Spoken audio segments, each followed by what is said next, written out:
कल मात्र का श्राद्ध है। तो श्राद्ध पक्ष की नवमी तिथि के समय भारत की भूमि पर जितनी सुहागन स्त्रियां शांत होती हैं, जितनी कुंवारी बेटियां शांत होती हैं, जितनी भी स्त्रियां जिनकी तिथि भी याद नहीं है वो शांत हो जाती हैं। नवमी तिथि उन मातृकाओं का श्राद्ध का दिन रहता है। पूरी साल भर कैलेंडर छानना, साल भर पंचांग छानना, मात्र का श्राद्ध केवल नवमी के दिन ही आता है। और देवी भागवत में लिखा है ये मात्र का श्राद्ध इसी दिन माता जगदम्बा जगत जननी दुर्गा भवानी प्रकट हुई थी पृथ्वी पर। मात्र का श्राद्ध, ये तुम नवरात्रियां पूछते हो उस दिन माता जी का जन्मदिन नहीं आता, मात्र का श्राद्ध के दिन माता जी का जन्मदिन का बंधन। मां जगत जननी दुर्गा,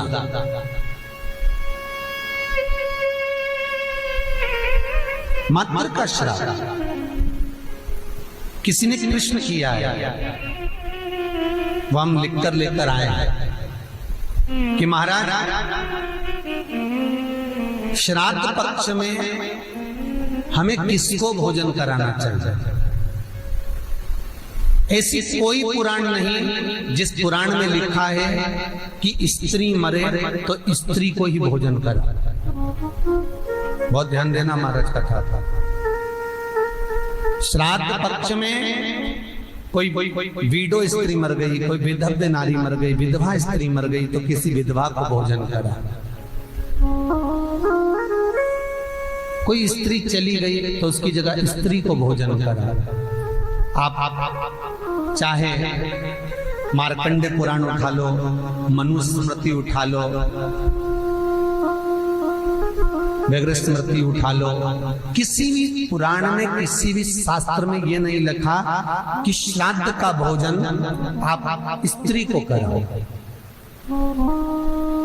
हर पुराण में एक ही बात लिखी है कि ब्राह्मण वो जो पूजन करता हो, ब्राह्मण वो जो गायत्री करता हो, ब्राह्मण वो जो भगवत भजन करता हो, ब्राह्मण वो जो मंत्र का जाप करता हो, ब्राह्मण वो जो नित्य प्रति संध्या करता हो, ब्राह्मण वो जो मंत्र का स्मरण करता हो, वेद और पुराण का ज्ञाता हो, ब्राह्मण वो जो भगवान की सेवा में तल्लीन रहता हो, ब्राह्मण वो जो कंधे पर जनेऊ धारण करता हो, ब्राह्मण वो जो मस्तक पर त्रिपुंड धारण करता हो, ब्राह्मण वो जो जिसके मुख से गायत्री का नित्य प्रति स्मरण होता हो, उसको भोजन कराने का श्राद्ध में हक है। अब ये भी समझ लो कि अगर स्त्री मरी तो स्त्री के श्राद्ध में क्या स्त्री को ही भोजन कराना चाहिए? तो शिव महापुराण, गरुड़ पुराण, गर्ग संहिता, वराह पुराण, ये सारी पुराणे वर्णन करती है कि स्त्री को आप भोजन करा रहे हो। स्त्री क्या वेद पढ़ती है? स्त्री क्या गायत्री करती है? स्त्री क्या संध्या करती है? स्त्री क्या उपासना करती है? नहीं। अगर उस स्त्री के लिए भी आपने ब्राह्मण को भोजन कराया तो भोजन करेगा तो गायत्री करेगा, संध्या करेगा, उससे उसको भाग हमारे पूर्वजों को प्राप्त होगा। इसलिए ब्राह्मण भोजन की महत्वता करते हैं। फिर दूसरा क्रम कहा गया, मान लो अगर कोई सौभाग्यवती नारी चली गई, सुहागन स्त्री चली गई, कोई पति के साथ सती हो गई, कोई ऐसी स्त्री गई है तो स्पष्ट कहा गया है महाराज, हमारे यहाँ मनुस्मृति में कहा गया कि अगर कोई सौभाग्यवती नारी चली जाती है तो उसको केवल स्त्री को भोजन नहीं कराना है, उसके साथ उसके पति को भी भोजन पर बुलाना है, तब भोजन के श्राद्ध का भाग प्राप्त होता है। नहीं तो वो स्त्री जिसका तुमने श्राद्ध करा है, केवल एक नारी को सौभाग्यवती को बुलाकर भोजन करा दिया, साड़ी दे दी, चूड़ी दे दी, बिंदी दे दी और वो चली गई, तो वो नारी साल भर में स्वप्न में पूरे घर को दिखेगी जरूर, कभी भी दिखेगी पर दिखेगी, ये पक्का। अब कहोगे महाराज हमने तो श्राद्ध में माता जी का भोजन भी कराया था, स्वागन गई थी तो हमने तो एक लेडीज को भोजन भी कराया, वो स्त्री का भोजन कराया, अकेली को भोजन कराया, उसके साथ में उसके पति को नहीं बुलाया। अगर पति आता, दोनों अखंड भाव से भोजन करते तो फिर वो स्वप्न में नहीं देखती, आशीर्वाद देकर जाती, क्योंकि उसकी अकेली को तुमने भोजन कराया है, अकेली। मनुस्मृति कहती है सुहागन स्त्री का जब श्राद्ध आता है तो उसके पति को भी जोड़े पर भोजन करने बुलाना चाहिए, अकेले नहीं। भारत की भूमि पर जितनी सुहागन स्त्रियां शांत होती हैं, जितनी कुंवारी बेटियां शांत होती हैं, जितनी भी स्त्रियां जिनकी तिथि भी याद नहीं है वो शांत हो जाती हैं, नवमी तिथि उन मातृकाओं का श्राद्ध का दिन रहता है। अगर ज्यादा रोग है, बीमारी है, तो श्राद्ध पक्ष की नवमी तिथि के समय पर केवल बड़ के पत्ते के ऊपर, बड़ का जो पत्ता होता है, बड़ वृक्ष का पत्ता, उस पर काली तिल और जौ 21 बार उतार कर, जो व्यक्ति बहुत बीमार पड़ा रहता हो, कोई ना कोई बीमारी उसको घेरी रहती हो, तो बड़ के पत्ते पर काली तिल और जौ, काली तिल और जौ रख कर पितरों का स्मरण कर कर नवमी तिथि के दिन 21 बार उतार कर बहते पानी में डाल दो या पीपल के पेड़ के नीचे रख दो, बीमारी समाप्त हो जाएगी, रोग नहीं घेर सकता। अगले श्राद्ध तक लिख कर रखना कि किस तारीख को करा, किस तिथि को करा, अगली तिथि तक जानना, आपको रोग नहीं आएगा, बीमारी नहीं आ सकती, कष्ट नहीं। शिव महापुराण का भगवान शिव आनंद की राशि। कल मातृ का श्राद्ध है। काली तिल, काली मिर्ची 7 लौंग, केवल ये हथेली में रखकर अपना नाम और गोत्र बोलकर अपने दरवाजे से बाहर निकलकर किसी भी शंकर के मंदिर को समर्पित करिए। शिव पे नहीं चढ़ाने दें तो शंकर की चौखट पर रखें। महाराज घर में कभी क्लेश नहीं होगा, बिल्कुल शांति, सहजता, प्रेम आपस। श्राद्ध पक्ष में पीपल के पेड़ के नीचे मात्र काली तिल्ली का पानी ही डाल देने से पितृदोष का निवारण हो जाता है। किसी लड़के की लड़की की विवाह शादी नहीं हो रहा हो, मंगल विवाह नहीं हो रहा हो, पानी के लोटे में थोड़ा सा काला तिल डालकर श्राद्ध पक्ष में पीपल के पेड़ के नीचे चढ़ा दीजिए। महाराज पितरों की शांति होती है, घर में मंगल कार्य होता है, मंगल कार्य हो जाता है। पहला गणेश स्थान, कार्तिकेय स्थान, अशोक सुंदरी का स्थान। अशोक सुंदरी के स्थान पर जल क्यों चढ़ाया जाता है? क्योंकि भगवान शंकर की सबसे छोटी लड़की जो है वो अशोक सुंदरी है, और ये जो छोटी लड़की है अशोक सुंदरी, ये नारी को अखंड सौभाग्यता का वर प्रदान करती है। कौन सी नारी को, किस नारी को अखंड सौभाग्यता देती है?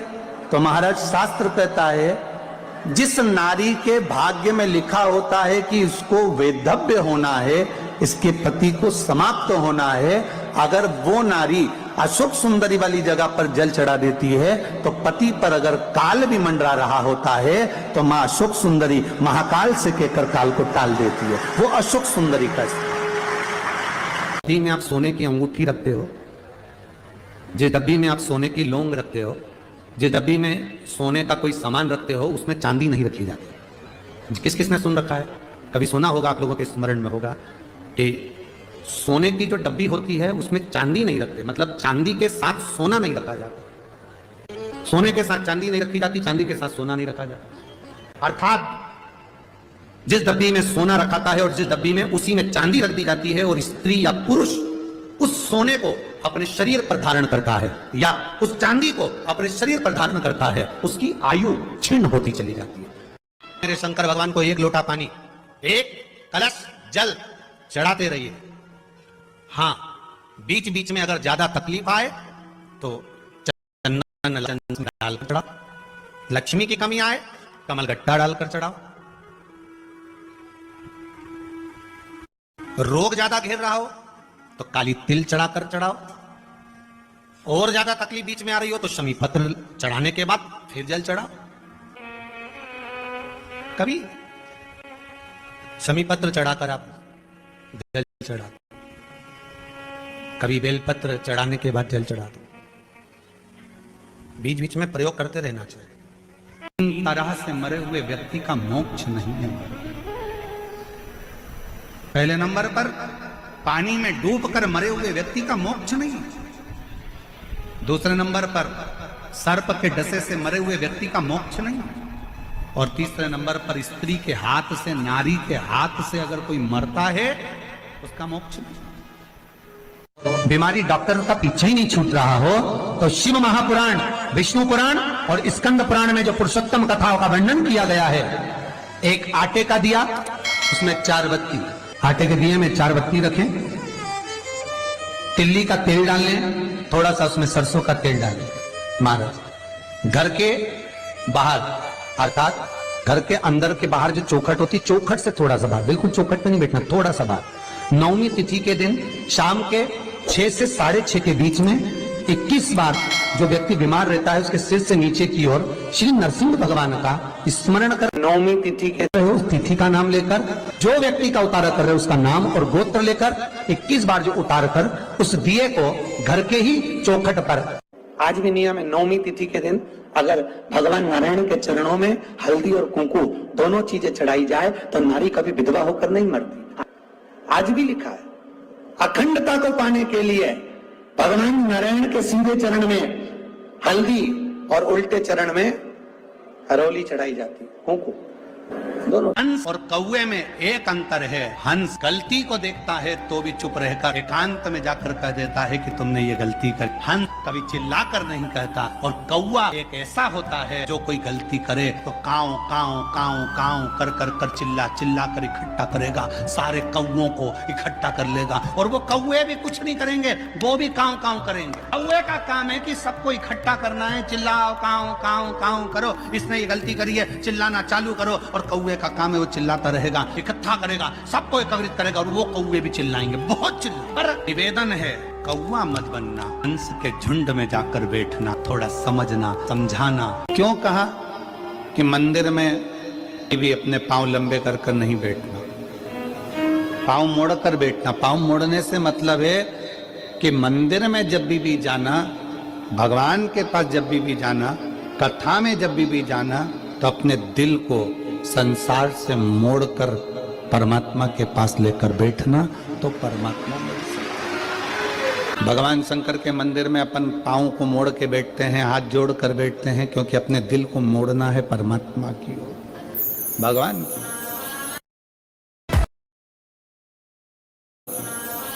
गांधारी से कहा पट्टी खोलो आंखों की, गांधारी ने आंखों की पट्टी खोली तो सामने एक बोर का बेर का पेड़ दिखा, एक बेर का पौधा, एक बोर का जो बेर हम खाते हैं उसका पौधा नजर आ गया, और पौधा दिखते से तुरंत गांधारी ने बेर तोड़ना चाहे, पर बेर तो ऊंचे लगे थे। गांधारी ने एक शव को उठाया, दूसरे शव को उठाया, तीसरे शव को उठाया, शवों का ढेर लगाया, गांधारी उस पर चढ़ गई और बेर तोड़कर खाने लगी। खाने के बाद गांधारी को याद आया कि मुझे तो अपने बेटों से मिलना है जो मर गए। कृष्ण से कहा, कान्हा मेरे बेटे कहाँ हैं? कृष्ण कहते हैं, गांधारी काकी, जो आपके पांव के नीचे मसले जा रहे हैं ये आपके बेटे ही हैं। गांधारी कहती है, मेरे बेटों की ये दशा कैसे हो गई? मैंने कोई पाप नहीं करा, मैंने कभी कोई गलत कर्म नहीं करा, फिर ये दशा हुई कैसे है? भगवान कृष्ण ने कहा, गांधारी काकी, पूर्व समय में तुमने 100 केचुओं को मलवाया था, वो 100 केचुए आज आपके सामने मले हुए पड़े हैं, जैसा दूसरे के साथ करोगे वैसा भोगने के लिए तैयार है। नगरी में आप प्रवेश करेंगे और काशी की पवित्र धरा पर मां गंगा की गोद में जब आप जाएंगे, आप दर्शन करेंगे मणिकर्णिका घाट। वो मणिकर्णिका घाट जहाँ पर मेरी माता पार्वती जी भगवान शंकर के साथ विराजमान होकर अपने कान का कुंडल ढूंढती हैं, मणि ढूंढती हैं।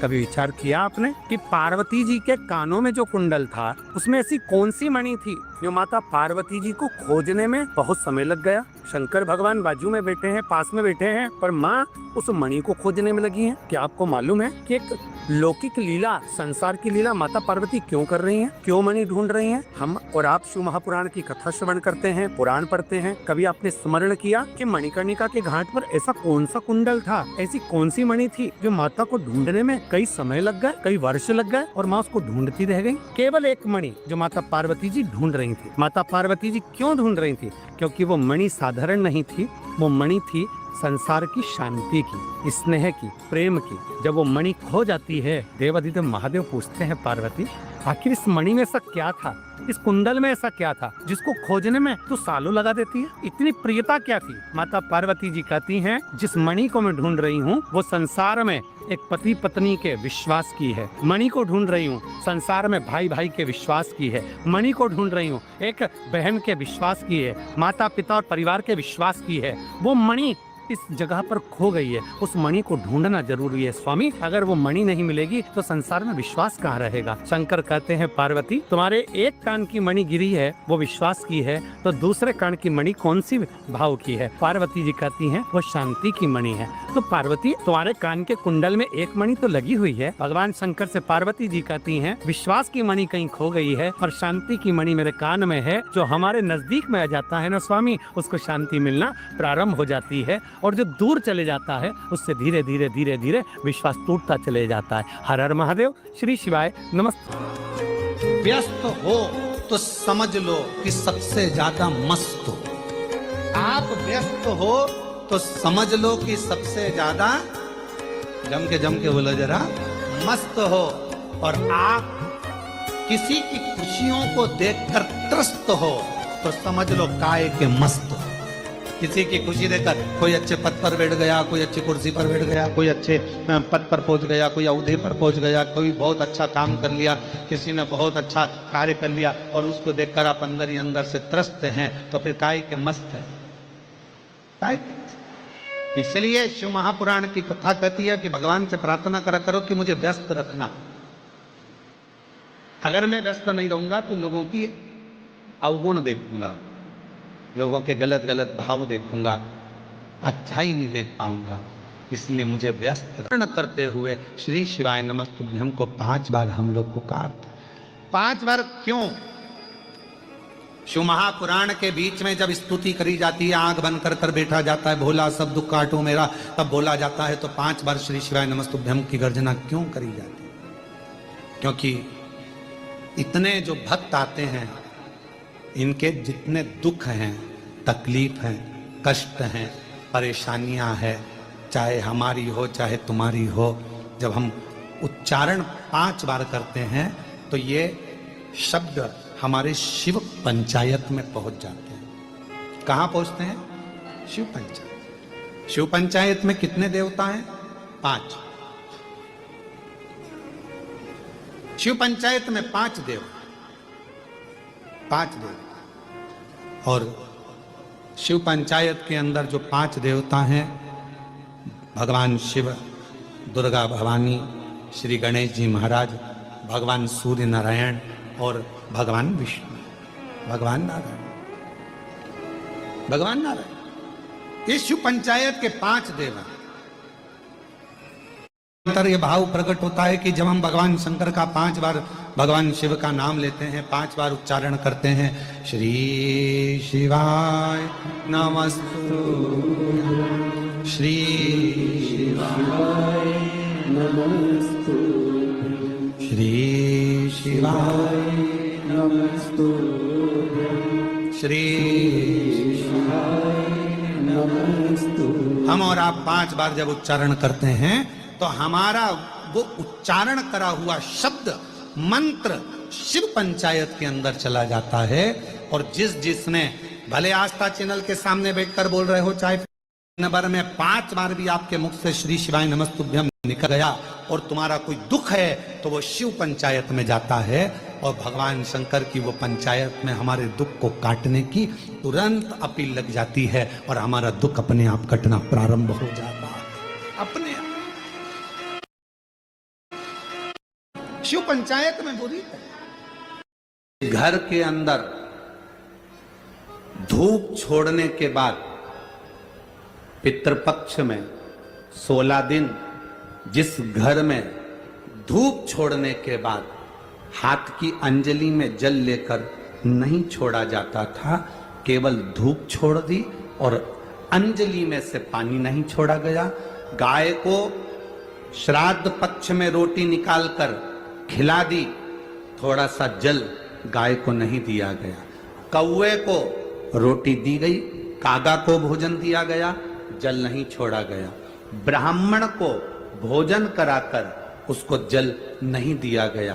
तो इस महाशनि का काम क्या था? श्राद्ध पक्ष में पितरों को जो भाग मिलता था, देवताओं को जो भाग मिलता था, पितृ पक्ष में पितरों को जो भाग मिलता था, जिसमें जल नहीं छोड़ा जाता था, उस भाग के, उस घर की 71 पीढ़ी का पितरों का हिस्सा ये महाशनि अपने खाते में ले लेता था और उसको अपने पक्ष में रख लेता था। तो पितृ उससे तरसते थे, उस भोजन के लिए तरसते थे। अब जरा विचार करिएगा। वैसे तो आप लोग सब समझदार हैं, वैसे तो आप लोग सब अगर धूप छोड़ते होंगे तो जल जरूर छोड़ते होंगे। बोलो सही है? देते हो ना जल? अगर अग्नि में तुमने थोड़ा सा भाग दिया है तो वहां पानी का छोड़ना जरूरी होता है, जल का छोड़ना जरूरी होता है।